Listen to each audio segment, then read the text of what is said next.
You're listening to the Cricket Podcast.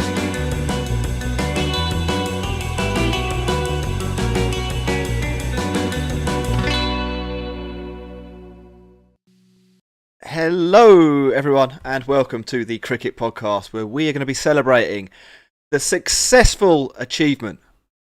The successful achievement, that doesn't make any sense. I had a whole little intro here, Max, and because it's live, I can't go back and do it again, but normally I would. So when we do the actual edited version, you can just chop this bit off. I could do that, yeah. Hello, everyone, and welcome to the Cricket Podcast, where mission get Dhoni to the IPL final has been accomplished. I'm Jack Hope. I'm joined by Max rowe-brown. How you doing, Max? I'm very good, very happy about my yellow boys making it through.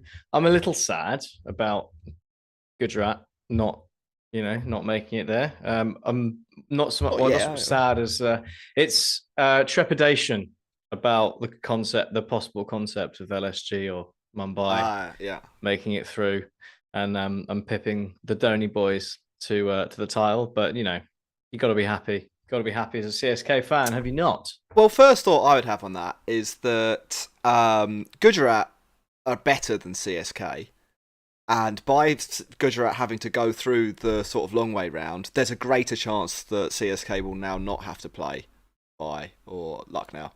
Like if Chennai had lost, then they definitely would have had to play one of them. Yeah, exactly. So look, there's that. There is that.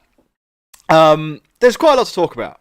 There's, as I mentioned, Operation Get Dhoni to the finals completed. Gaikwad cashing in on the no ball. That was pretty big. Shubman Gill contained. That little tree logo that was coming up over the dot balls. Yeah. That we need to go deep on that. And I've got some conspiracy theories that I want to share.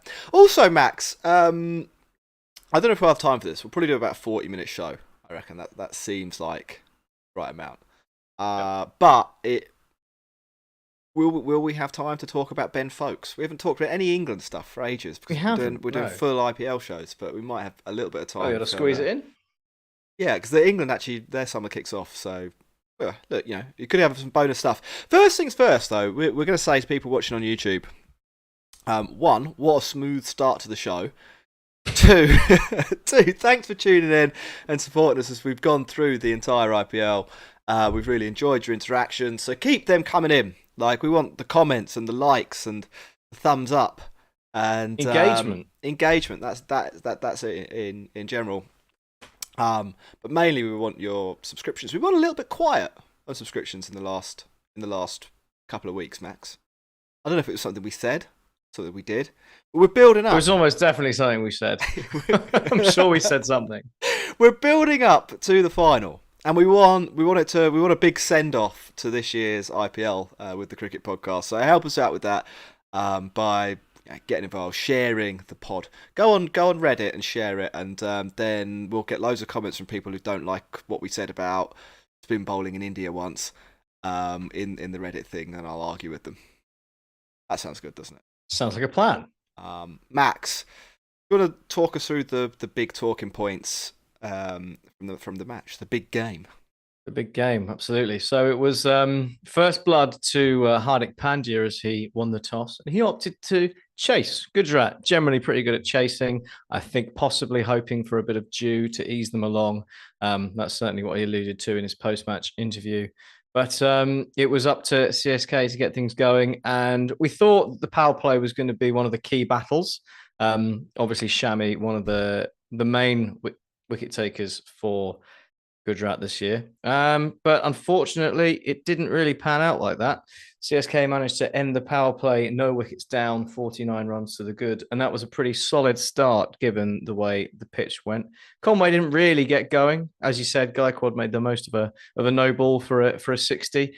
And then I think the key difference really between what was CSK's innings and Gujarat's chase was that when people came in, they didn't score many runs, but they didn't take long to do it.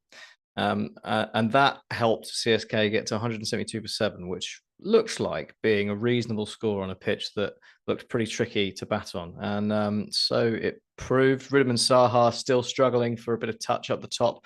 Shubman Gill, not his fluent self at all. Made his way to 42, but pretty slowly. Looked like he was anchoring his way to try and take it deep. Maybe not a bad idea given the circumstances, but no one else could stick with him. And then once he fell, you felt that was likely the end of it. Only Rashid Khan was able to break the shackles, as he's done so often this year, really turning into he already is a very handy lower order hitter, but he's proving that more than ever this year. But too little, too late. An excellent job from the CSK spinners through the middle to tie things down, and it was a pretty impressive win actually in the end. Very much the CSK template at the Chipawk. Well, I'm sure that's a very big aspect of the victory, but you have to say they looked pretty formidable in the conditions. Well, look, first things first, and I think this has to be dealt with first. Is that you're right? Chennai were very, very, very good. Cricket is fundamentally a conditions game. Like it plays a huge role. The pitch plays a huge role in what happens in the game. I mean, even other things like the humidity, the length of the outfield grass, like the length of the boundaries. Is there a slope? Like there's a slope at Lords. So, like all of these things are absolutely massive in terms of defining the contest, if you like. They're the battlefield that these guys are battling on. You don't get that in a lot of other sports, and we should celebrate the richness of different conditions. And we should also celebrate the fact that Chennai were able to very masterfully, as you put it, very adroitly take command of a game against what I think are probably, on balance, a slightly better T20 team, and really hand it to them. They used all of the advantages that they could find, and they stretched those advantages to the max. Using their skill here to put Gujarat away, and I think from quite early in the contest they were ahead. I was actually looking at and I want to get your sense of this. I was looking at the win probability chart on ESPN, which had Gujarat as a favourite to begin the match, and actually even at the halfway point, Max. Had the game as only 51% only 51% in the favour of CSK. My sense actually was that from the end of the power play, pretty much through to the end of the game, CSK were 60 or 70% favourite, obviously stretching that out as they went deep into the death overs of the second innings, with one maybe slight wobble around the 12 over mark of the first innings where a couple of wickets fell. But I thought, CSK almost a faultless T20 performance given the circumstances. Yeah, I don't think that's far off the mark. I think the starting point, to be honest, we spoke about it on Sunday. Did we have CSK as slight favourites because of the Chipawk factor? Is that where we penned it? I think so. Yeah, I think you said 55-45, and I'd have probably gone along with that. I didn't put a number to it, but yeah. Yeah. So I think your starting point is a little bit off, and that's probably where the win tracker on the ESPN version certainly falls down a bit, because I don't think there was at any point. I don't think the balance tipped towards Gujarat from where it started. I think, keeping it fairly even across much of the innings on average until the end was probably reasonable. I think CSK definitely won the power play. Gujarat brought it back a bit, probably back to par as where it was when the game started. And then at the end, when Jadeja and Rahane and even Raidu managed to get a few quick runs. Even Raidu, he hit 6. Hitting a 6 was a really useful thing today, it turned out. But those runs definitely tipped it a bit further towards CSK, and then I don't think it ever looked like going back from there. By the end of the Gujarat power play, I think they were in trouble. It was really important that they got through that, not losing 2 wickets, I think, which is how it transpired in the end, and getting a good chunk of the score. And what were they by the end? 41 for 2 with 1 ball to go. So yeah, 40 odd for 2 behind the 8 ball from that point on, and they never caught up. And they were never going to catch up. That's the thing. Those middle overs were always going to be a struggle with how masterful, as you said, Chennai are in that phase of the game. You felt that the end, the finish would probably suit Gujarat. Deshpande had to bowl a couple of overs alongside Patirana. And with the finishers they've got, you always felt if they could get to a manageable chase, they would be well in the game, more so than if it were the other way around. But they weren't. They were out of it by that point. And fair play to CSK for seeing it out. Yeah, it was a 15-run victory, and it could have been more than that. I think there were a few runs in the last over, weren't there? Let's talk about some of the key men who deserve some credit here. I mean, first up, we're talking about CSK mastering. We're using the word mastering a lot, and I think there was a really mastering performance. Like it was a clinic. CSK. I don't know if I go as far as dominating. I feel like dominating is that's bigger than mastering. Yeah. I want to talk about the power play and Shami not causing any damage, causing any problems. Thanks mainly to Gaikwad, and Conway was there as well. We'll talk maybe a little bit about him because it was a weird innings for him. Gaikwad picks up 60 from 44 balls. He was out to a no ball. Obviously, it's one of those moments, isn't it, Max, where everyone says, oh, how much of a let-off that could be, or what a crucial swing in the game. And it's like, well, if you didn't overstep, then who knows where the ball goes? Maybe it gets hit for 6. Like, it's not... The rule exists for a reason. If you ran halfway down and, I could run halfway down the pitch and probably get Gaikwad out. And then put the comment line. But it wouldn't be... It wouldn't be a let-off, would it? It wouldn't be like, oh, I just overstepped there. Like, these are the rules of the game. These are the terms of engagement. If you break those rules, you get a punishment. Gaikwad cashes in, he gets 60 or 44. I would go almost as far as saying man of the match, Max. I thought it was really mature batting from Ruturaj Gaikwad. And it's not a sexy innings, is it? 60 or 44 balls, only 1 6 in there. But given the circumstances, given the fact they were batting first, needed to post this total, given that they were up against a really, really strong bowling attack. It's between these two teams, I think, basically, for the bowling attack of the tournament. It was top somehow. It was top stuff from Gaikwad, wasn't it? Yeah, well, I think when you're looking at who you're going to give man of the match, obviously you've got the basics of who's scored the most runs and who's taken the most wickets, but you also have to think about what the key battles of the game are. Between the two sides and how that's factored in to how the game went. And I think the wickets were shared around between a lot of players. I mean, Jadeja 2 for 18 off 4 would probably be in with a shout as well, especially with the 22 he got at the end. Those were sort of, when you talk, I guess you can think of it as like the ESPN impact score that they give, or the impact points that they have on the TV, however they work those out. Is that not just fantasy points? Yeah, well, I don't know that for sure, but I've always been under the impression that was just fantasy cricket.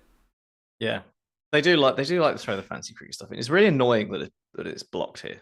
Really, it is. Yeah, it is. It's good fun, good tangent. But I think that in that the key phase of the game being that power play and negating the value of Mohammad Shami is really, really probably does tip it towards Gaikwad. But Jadeja, I think he does have to come in a close second, because although Gaikwad took them to sort of that position of being slightly ahead, Jadeja really put his foot on the throat.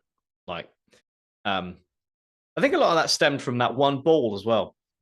The one ball he fired in about halfway down that turned a mile, and at that point, head scrambled in the Gujarat batting lineup. This is where, and I think we'll do all the conspiracy stuff in part 2.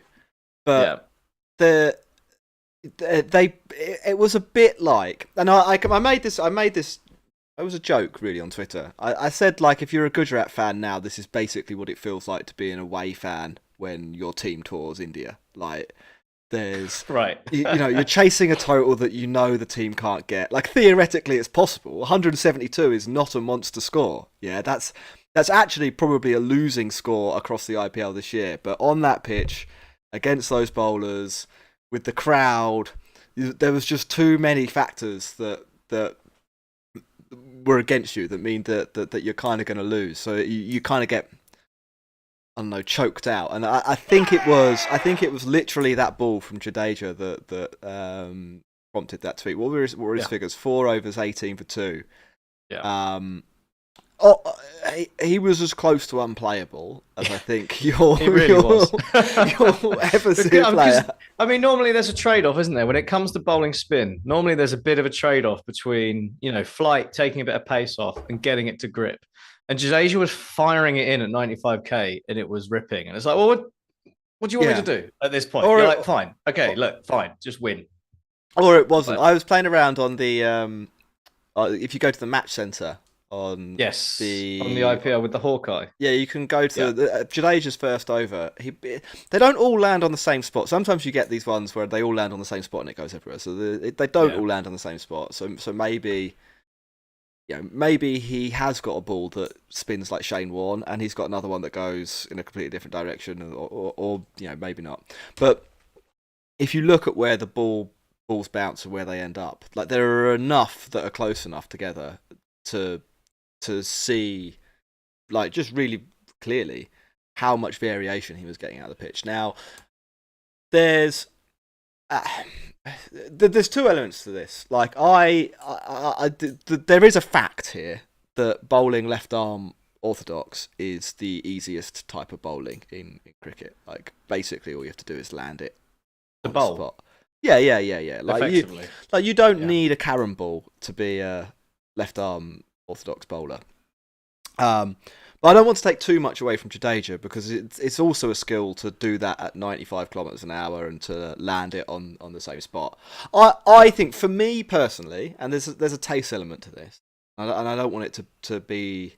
I don't support Gujarat, so it's not really sour grapes. It's I, as a neutral, wanted to see a really close, fair contest, and I thought this pitch favoured the spinners that CSK had to a fairly substantial amount. Like, they've got kind of 3 guys. I don't even Moeen even bowled, did he? But like, no, he isn't. Yeah, he nearly did when they were arguing about whether Paterano had been off the pitch for 9 minutes. We'll get to that in conspiracy corner. But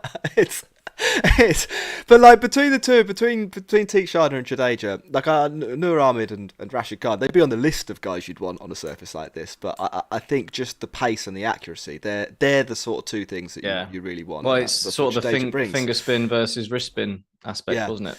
But like as you say, I mean, if you're giving out man of the match, and this goes back to the point about conditions. Like, it's not Jadeja's fault that he was playing on a pitch that was going to benefit the way he bowls. Like, it's not.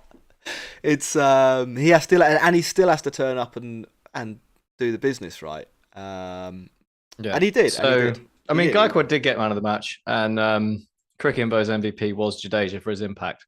So I think that's only just refreshed on the screen I was looking at. So I think that kind of sums up quite nicely what I was trying to get at, in the sense that, impact-wise, Jadeja probably had the most, but in terms of the narrative of the match and what the key battles were, I think Gaikwad winning it is entirely reasonable. Fair. I think we've got probably time for one more positive point on Gujarat, and then we'll do a little bit of Titans talk. Titans talk. Like, if anyone is out there thinking about a podcast name, Titans Talk is, you might get confused with the Tennessee Titans, and I bet there's a Titans Talk chat there. But like, if you're in the business, we'll syndicate it out. Also, it sounds a little bit Alex Jones, a little bit like. Yeah, it does. Yeah. But like, I don't know. I think you get the right logo, or Talking Titans. That's a bit more like Talking Titans. Yeah, there you go. A couple of other things we should probably say. Well, a couple of other things for CSK that we should talk about. Dhoni, again, how much of this are you attributing to his captaincy and putting the choke on and not? And I want to get your kind of opinion. This isn't so much a positive, but on kind of what was going on with CSK at the death, because it really did feel like at times that they would have lost if Gujarat had managed to get one more batter through to the end. I don't know what you think on either of those points. Well, I mean, so you can talk about Dhoni using his bowlers in the right way and doing the perfect time to bring people on, etc., etc. I'm not going to praise him too much for that, because I think anyone with a vague grasp of cricket could probably have said, well, we'll have a few overs of Deepak Chahar up the top with Deshpande, then we'll bring on the spinners, and then we'll finish it off with Patarana and the other seamers at various intervals. That's probably not that hard to work out. I think what is more impressive is just, I suppose, the use of the field, the plans, making sure, coming up with plans for your bowlers to execute and then working. I think there was the one was it Rudiman Saha caught on the boundary off Deepak Chahar. That seemed like a plan. The way they were celebrating afterwards. There was the moment at the end, which I think Ian Bishop or Simon Doyle, one of them, picked up on commentary. We couldn't see it on the screen, but they were talking about how frantically Dhoni was moving people around to the covers, and then the next ball, Rashid Khan slaps it straight to Devon Conway, exactly at the place where he moved him. That's the kind of thing where he needs, to be given the credit, getting the plans right and making sure the bowlers execute them, rather than bowl the spinners in the middle. But it was. He knew it was, again, it was an exercise in knowing exactly what you have at your disposal and exactly what you need to do. And he absolutely nailed it. But that's Dhoni. And do you think they could have won Gujarat if they'd managed to get one guy through to the final couple of overs? If Shubman Gill had sort of hung around for like another 5, when did he get? Yeah, another 4 or 5 overs and taken it deep, I think it's entirely plausible that CSK would have completely imploded. I mean, how many overs did Matish Patarana actually bowl today? Must have been at least 6.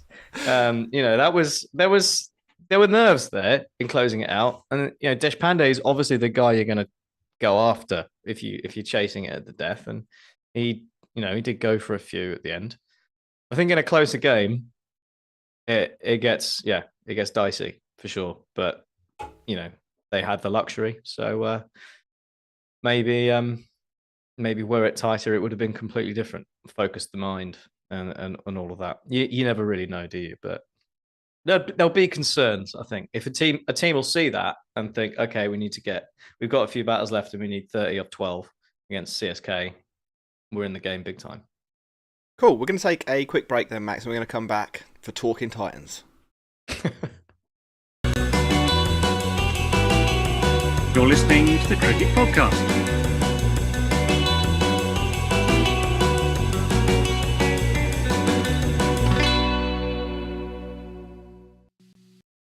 Welcome back to the Cricket Podcast, everyone. We're talking IPL Qualifier 1, which is like the least good name for an important cricket match. It really, yeah.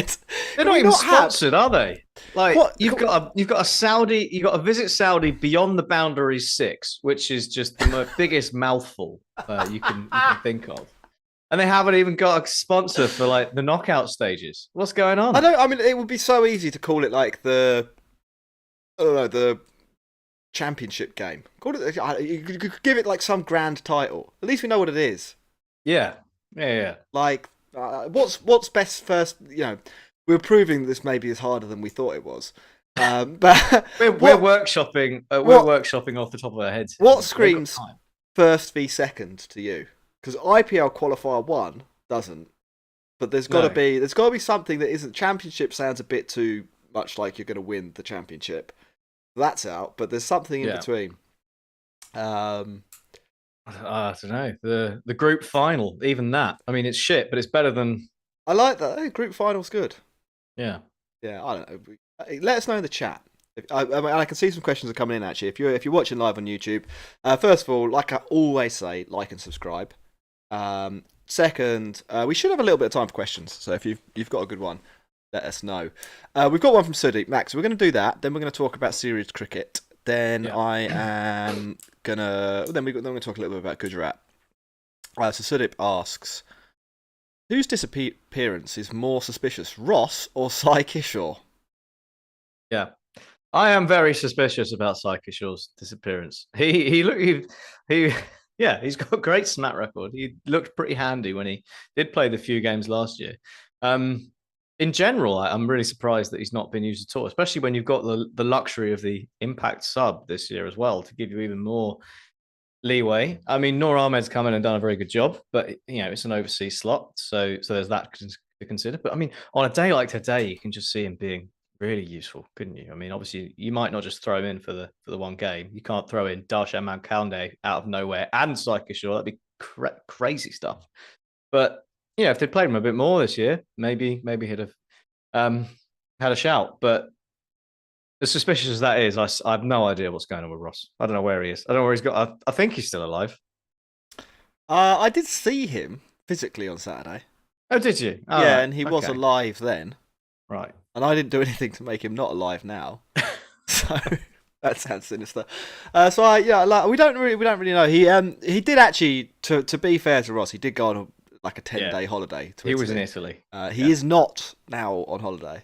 And he wasn't on holiday on fucking Sunday either, actually, was he? No, now he's just gone AWOL. So the last two, he's let us down, Max. He's let you down, Sudeep. Let the chat down. Yeah. More importantly, the listener. Yeah, you, dear listener. Yeah, Ross hates you. Right, serious cricket, Max. Deal with it. Serious cricket. Cricket equipment. You can go and get your cricket equipment online at seriousseriouscricket.co.uk. And if you use the code TCP23, you can get 10% off. I was having a little browse the other day because I need to get a host of new things that are sort of falling apart. My batting inners, they're disintegrating. I need some new briefs. All of that good stuff. You can get I saw this on our team store, Jack. You can get an IDLCC branded umpiring coat.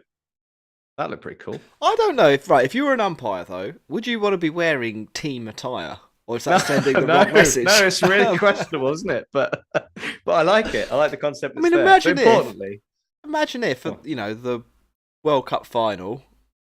What's the name of that guy? Goff. Is he the umpire?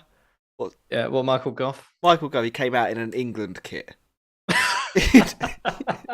Questions would be asked. That's all I'm saying. Yeah. Well, that's why we've got the extra review now, isn't it? You see. But anyway, the point is you should go to Serious Cricket and you should use the code TCP23. It's in the show notes. It's on the overlay. It's all there. And 10% off. And I'm going to do an ad for the show I do by myself on Patreon. Patreon.com/The Cricket Pod. I do a weekly show. It was a power ranking. This week, I've gone through... It's going to be quite a short power ranking this week, isn't it? I've gone through the 6 teams that were eliminated and did a little bit of a good, the bad, and the ugly nice. assessment of each of them. Although, I only came up with the title, The Good, the Bad, and the Ugly afterwards, so it's actually just the good and the bad. The ugly didn't make it. Who's the ugly in that? It's LSG. No, they made it through. Well, yeah, exactly, yeah. So it's Clint Eastwood is the good. Lee Van Cleef. Is that Lee Van Cleef? Right. Is the bad. And then who's the ugly? Let us know. Max, a couple of things for Titans. And Sai Kishore, as Sudeep says, not being picked is sort of one of them. Mm. Was there a sense a little, and this is a bit of a leading question because I believe that they did make some. Is there a sense that they maybe picked the wrong team this match? Well, I would throw that back to you as to say, what would you have changed? So, right, straight up, the first thing I'm changing, if I am them, and I didn't really get this at all. Why did they pick the bowler that they picked to come in? Rashid Khan. Yeah, that was weird. What I don't get is if Yash Dayal was your guy earlier, why is he the guy now? And two, if you're playing at the checkbook, is there not the temptation to actually go all in on Sai Kishore and use him? Now, what we don't know, because we don't get the press conferences in the IPL, they're just they're just not quite at the level you get in the Premier League, the Football Premier League, for example, where like people ask these questions. We don't know what Hardik's fitness status was in terms of bowling, and we have to kind of assume here that because he didn't bowl, that he couldn't bowl, and so maybe you want to go with three seamers, and you're sort of forced into that because there's nobody else who can bowl seam. But I feel like at the Chepauk, I'm either sticking with the team that I thought was best already, or I'm going with Sai Kishore. Discuss. I think it's a reasonable question. I think the fact they've barely used them all year means that I'm not that surprised they didn't. There's obviously, not obviously, but yeah, for some reason he's not been in the picture this year. Suddenly not playing Yash Dayal does seem odd. Maybe he picked up a knock, but obviously he had that bad experience. Maybe that stayed with him. Josh Little and Alzari Joseph now no longer nowhere to be seen. Well, Little is in Ireland, isn't he? I suppose Little's playing for Ireland, but yeah, Alzari Joseph nowhere to be seen. And then the one that I'm confused by is just the random resurgence of Dasan Shanaka.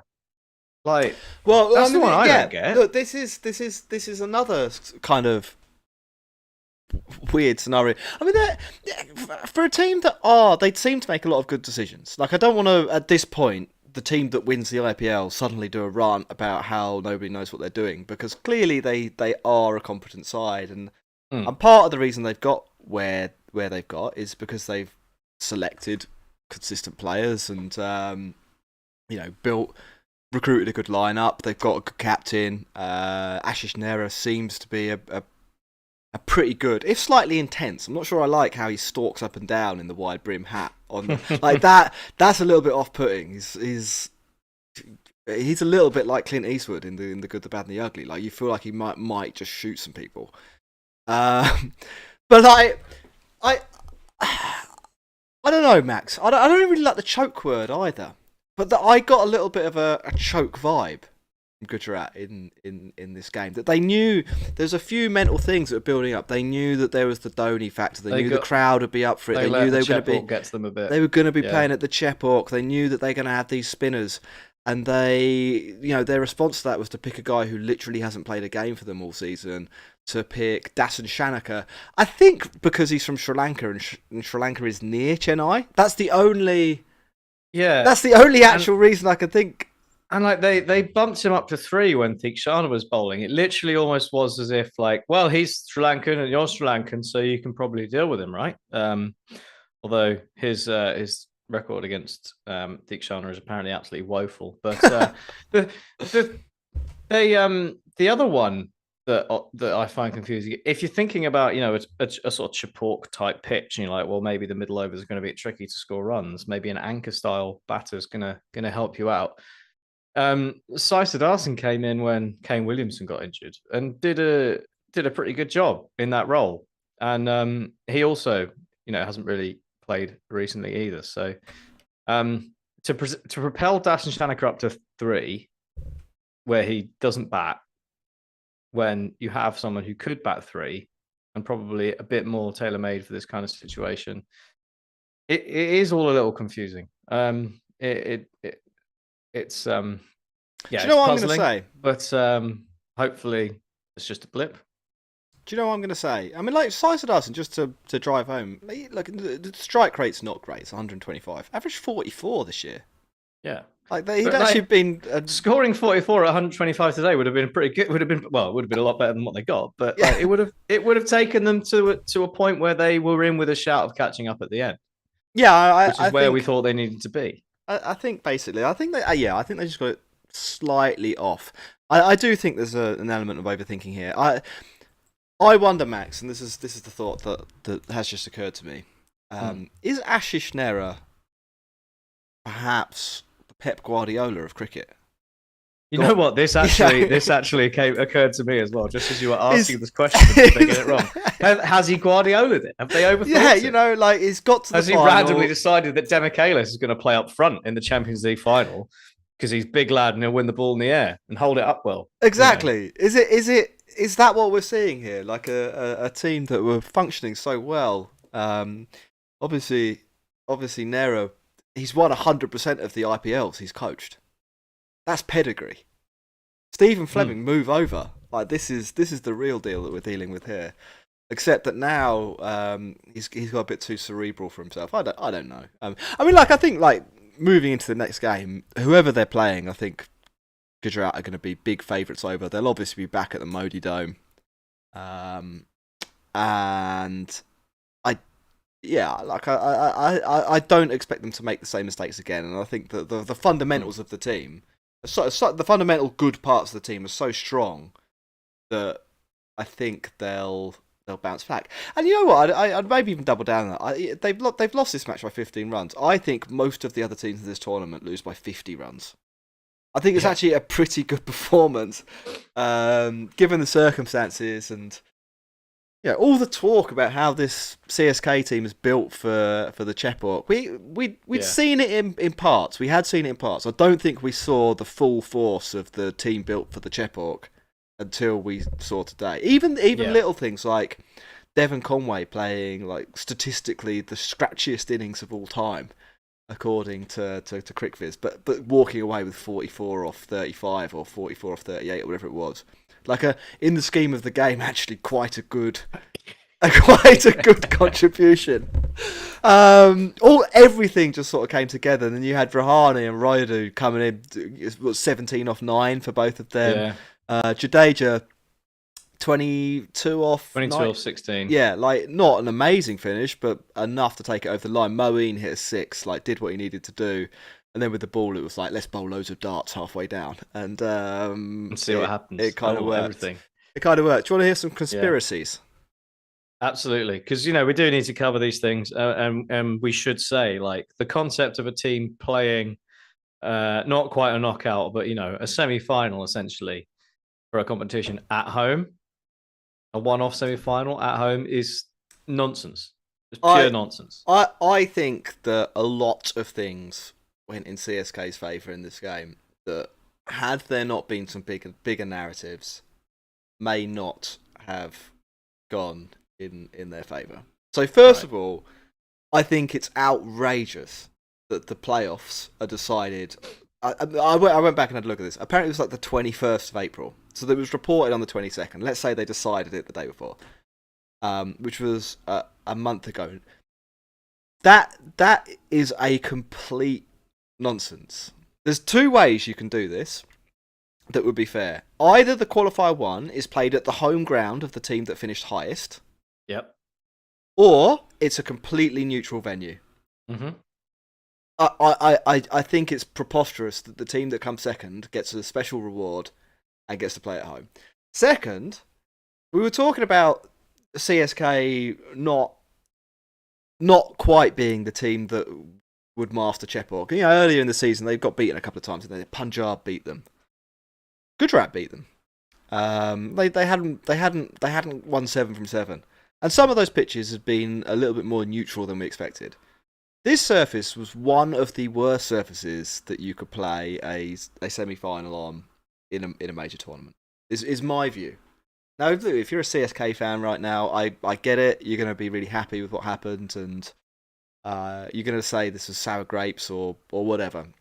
And maybe it partly is, because like I said, the main thing I wanted out of this was an entertaining match. I wanted both teams to have a good chance, and I think, and they did some really good close-up stuff of this pitch, and we saw the Jadeja thing. We've talked about the Jadeja, the ball that span all over the place, and the Hawkeye data. I think this really, really favoured Chennai Super Kings. Now, why might that be? If you were running the IPL, if you were in charge of the IPL, who in this season of all seasons, Max, might you really want to be in the final? Well, that's a tough one. But it would be really nice to see Shivam Dubey get his name, wouldn't it? Exactly. The geezer's hit 26 sixes. Might even be more. 36s. We need power like that in the final. No, obviously it's there's a big Dhoni thread to this. the fans going ballistic every time you see him on screen. Like when he comes out to bat, they were cheering when cheer when people get out. When before Ryder was Dhoni. out. Like, They were so excited. So funny. Like it went quiet for a second, then they realised what had happened, and they were like, "Here we go, baby." Out comes Dhoni, and people are going ballistic. Like and I get it. Like he's the big man, yeah. He's a legend. He's probably the biggest Indian cricketer of the last 15, 20 years. Let's say post Tendulkar. So I think there's a bit of an overlap there. Yeah, it's between him and Kohli. Kohli's pretty big time. Dhoni, I think domestically, Dhoni for what he's done in the IPL, because he's won World Cups, maybe edges out Kohli. Like absolutely, and you want that. My problem is that this isn't professional wrestling, and kind of what you got with this pitch was a surface that was really going to benefit the team that were designed to play on this kind of surface. Now, I will say, and there's some fair points you can make. Noor Ahmed and Rashid Khan are good guys to have if you're going to play on this pitch. And Chennai, as we said earlier in the show, really did play well to win the match and to win the match as comfortably as they did. And Gaikwad was instrumental in that. Conway was instrumental in that. Jadeja was fantastic. But that kind of surface is going to benefit Theekshana and Jadeja more than it does Rashid Khan, and that's just kind of the facts of physics and cricket. And I don't know if I'm a little bit salty about it. Maybe I'm a little bit salty, Max. But I'm not satisfied. I'm not fully satisfied from what I watched.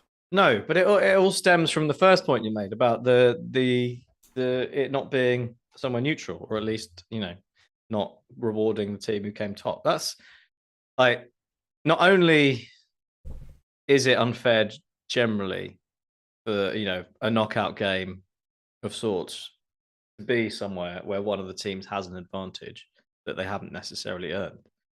It's Chennai Super Kings, the team with the biggest home advantage in cricket, basically. Well, in domestic cricket, obviously, international cricket's a different beast because conditions vary so much more across countries. But yeah, it feels wrong. I think that's why as a diehard CSK fan, even I feel a little bit reticent to celebrate properly about it, because it does. There is a tinge of sort of guilt, I think. To winning this game, in the sense that it wasn't a fair fight.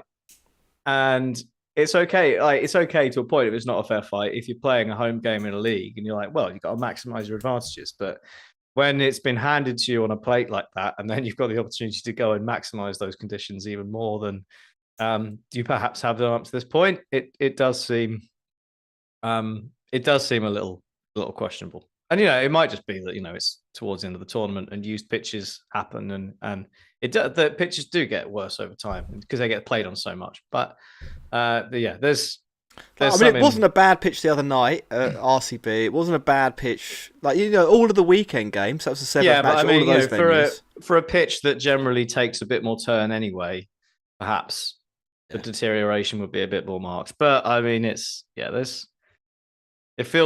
does feel wrong. As was rightly pointed out in the chat, there are plenty of neutral venues that could have been used. And if you talk about, Rajasthan Royals are doing this thing of playing Guwahati to try and spread cricket to somewhere else. They're playing 4,000 miles away to spread cricket. Why not? Why not have those games at another venue to get the IPL around, the country? It's yeah. You could go and play it at Mohali and show them what playoff cricket looks like. Let's have a break, Max. We've got a little bit longer than expected, and then we're having fun. We've got a few questions. If you've got a question, actually, put it in the chat, and we'll answer it. Bye bye. Well, not bye bye. We'll be back in a second. Bye bye for now. Au revoir. You're listening to the Cricket Podcast.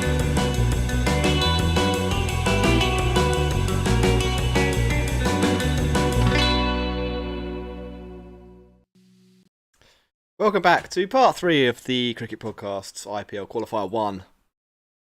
Need to rename that. Still not thought of a good name. Sexy game.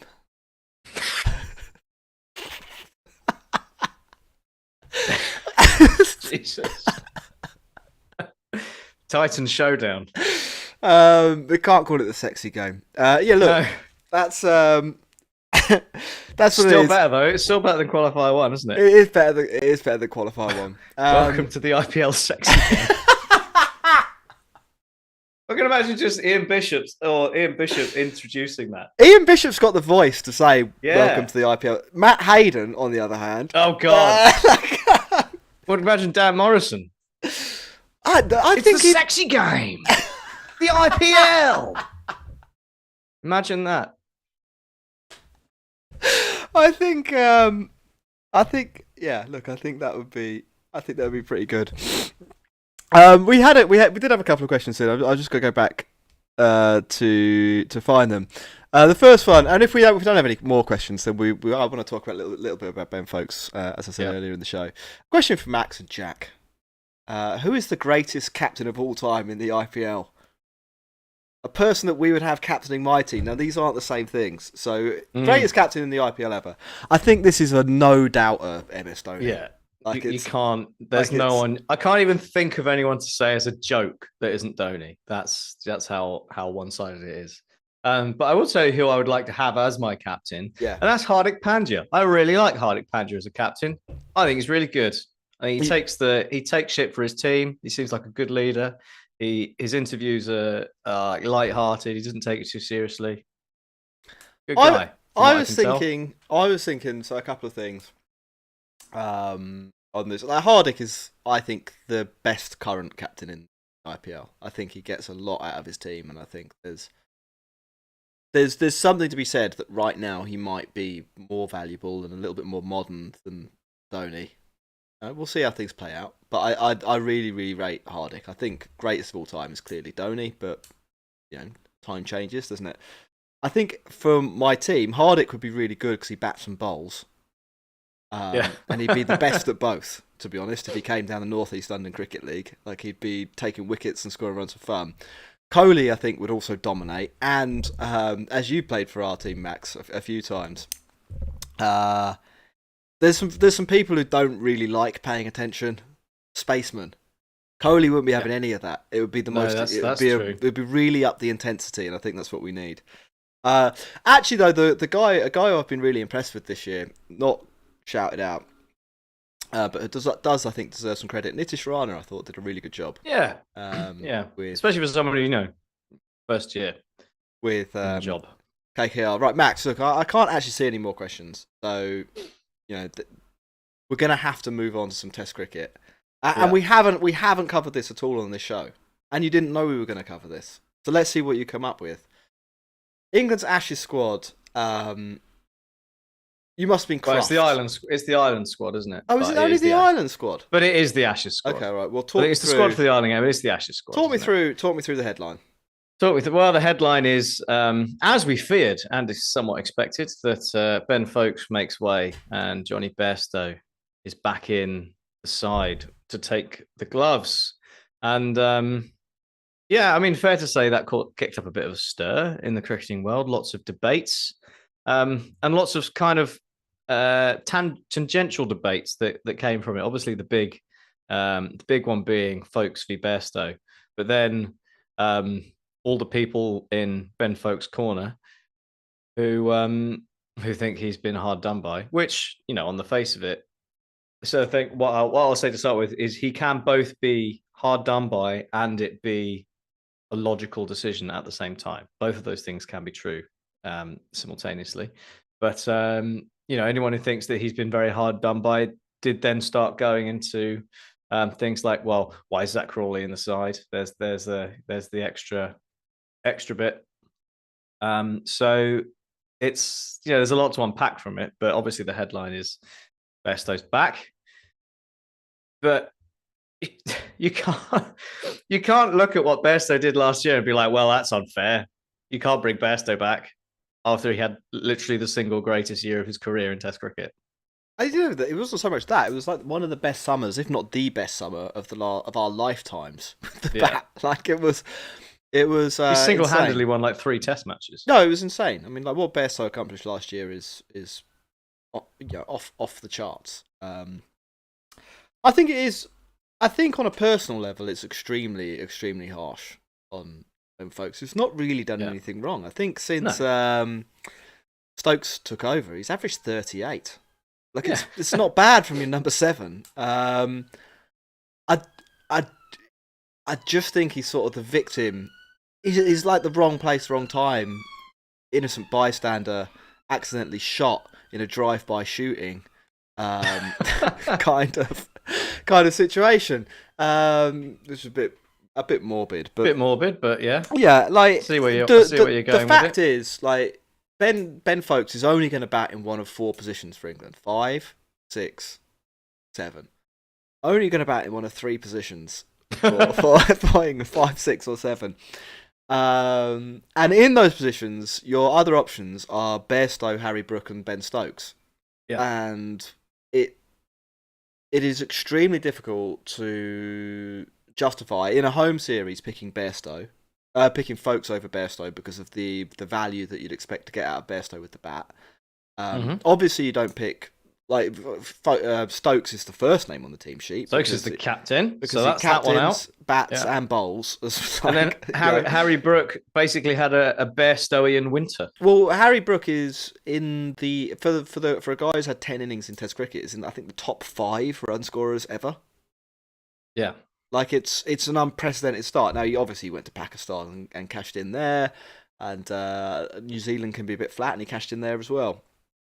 But you can't got to do it. You can't not pick a guy who averages like is it 80 or is it 90? Like I'm just looking at it now. He averages 80, and his strike rate is 90. At a strike rate of 99. Okay, well, like look at that. Like not only is he 10 innings. Not only is he dominating in terms of runs average, the main thing you need in Test cricket, he's doing it in a completely unprecedented fashion. Like he is destroying teams. So he's played 62 first-class matches, 100 innings in first-class cricket, and scored 46 sixes in that time. He scored 20 sixes in 6 Test matches. He's almost halfway there in pretty good 10% of the game. I think they fold them in. So the the first-class matches are also Test matches on so it's even more ridiculous. Even more ridiculous, then, isn't it? So he's actually better than it's nuts. You can't really get rid of him. You couldn't use him as number 4 because Root is there. Now I like there's an argument. I think there is a genuine argument that somebody of the names we've mentioned opens instead of Crawley, and that could be Folkes. I think there are teams in international cricket that would try that. But they're not going to. They don't seem to want to do that. And Crawley's not been. Well, he has been pretty bad, but. Mate, if Ben Folkes is getting shot in a drive-by shooting, Zach Crawley is walking through machine gun fire from a pillar box and coming away with a scratched cheek. I think that's probably Zach Crawley's like Tom Hanks in the opening scene of Saving Private Ryan. Yeah, walks up the beach, a little bit of ringing in his ears. What's the fuss? I don't know. Like, it is what it is. I think it's harsh. There was a story about Ollie Robinson as well. He kicked a chair. Do you hear about this?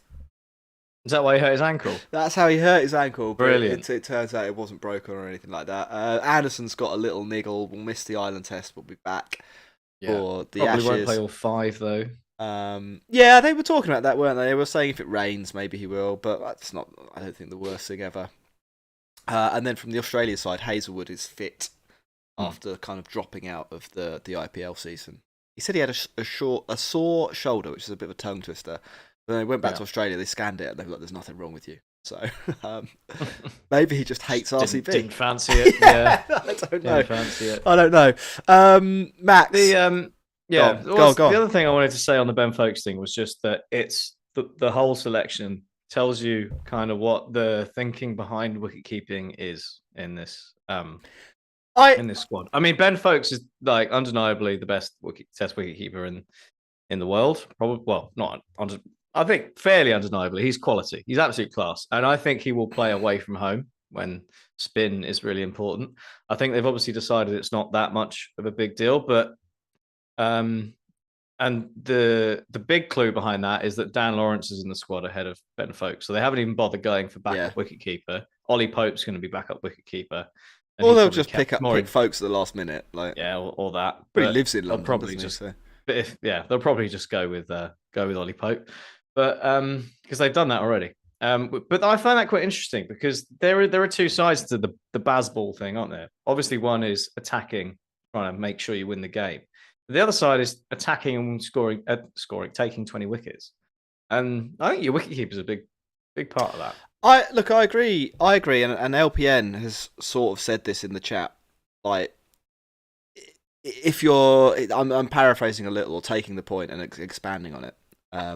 If you're playing in a place where specialist wicket keeping is going to take you extra wickets, I think you pick Folkes and you find a way to get him in the team. You make Bairstow open or Brook open or Root open.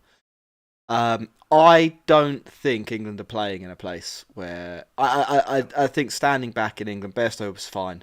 Like over 5 tests, you might be looking at 1 or 2 wickets difference, which is is a difference. But I think England will take the wickets.